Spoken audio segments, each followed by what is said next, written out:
прошлом году иностранный турпоток в Россию упал на 96%. Даже в годы антикоронавирусных ограничений туристов из-за рубежа было больше, отмечают в Ассоциации туроператоров. И не секрет, что многие из них приезжали полюбоваться красотами и нашей республики. В частности, Печора-Илочским заповедником, чтобы своими глазами увидеть плоту Мань-Пупунер. Как сейчас там стараются переориентироваться на внутреннего туриста. И будут ли такие туры более доступными, выяснил Павел Королев. Мань-Пупунер – одно из самых труднодоступных чудес России. Желающие прикоснуться к магическому месту стоит знать, что дорога к каменным болванам не из простых. Природный сад камней затерян в безлюдном месте, без единого поселения вокруг. Чтобы добраться до плато Мань-Пупунер, в зависимости от сезона, придется пройти десятки километров пешком или на лыжах через тайгу. Это направление не самое легкое. Этот тур предполагает некую подготовленность. Даже можно назвать, что это не тур, а самая настоящая экспедиция с каждой группой.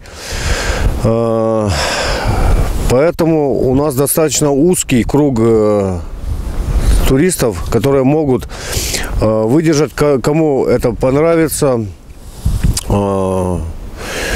которые физически смогут перенести это путешествие. А еще это удовольствие пока что не из дешевых. Стоимость колеблется от 50 тысяч за однодневную вертолетную поездку до 110 тысяч за недельный пеший тур. К этому нужно еще добавить экипировку и билеты до точки сбора. Но помимо кусающихся цен, ограничения добавляют и квоты на посещение заповедника. Все-таки это в первую очередь охраняемая территория.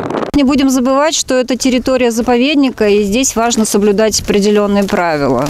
И, к сожалению, многие люди, приходя сюда, относятся к этому месту несколько потребительски. То есть им хочется что-то тут потрогать, что-то там пощупать, что-то взять себе на память.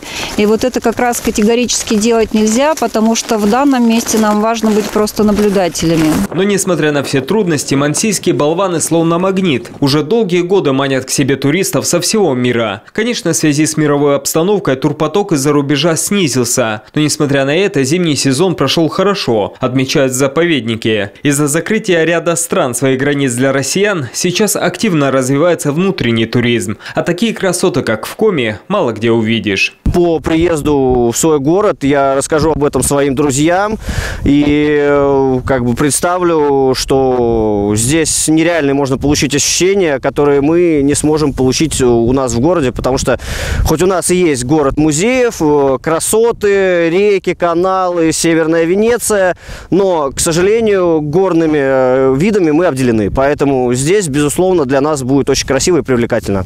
Между тем, поток туристов в целом по Коми за прошедший год вырос на 20%, а в 22-м Печора-Илочский заповедник посетили более 4000 человек. Половина из них побывала на плато Мань-Пупунер. И в перспективе это направление может стать еще более популярным. Представители туроператоров уже задумались над организацией новых маршрутов. Есть и люди, которым при графике очень плотном хочется приехать как можно быстрее и уехать. Вот вертолетные туры, они однодневные.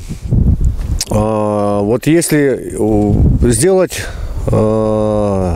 уменьшить вместо недельного тура, как сейчас у нас, например, дней 5 будет тур, то, в принципе, мне кажется, увеличится поток и запросов будет больше. За прошедший зимний сезон Печора-Илочский заповедник уже посетили 700 туристов. Сейчас туроператоры активно готовятся к летнему сезону. Ведь увидеть собственными глазами одно из 7 чудес России можно будет только начиная с 15 июня. Говорят, летом эти места, напоминающие другую планету, открываются совершенно с новой стороны. Павел Королев, Николай Смирнов, телеканал Юрган.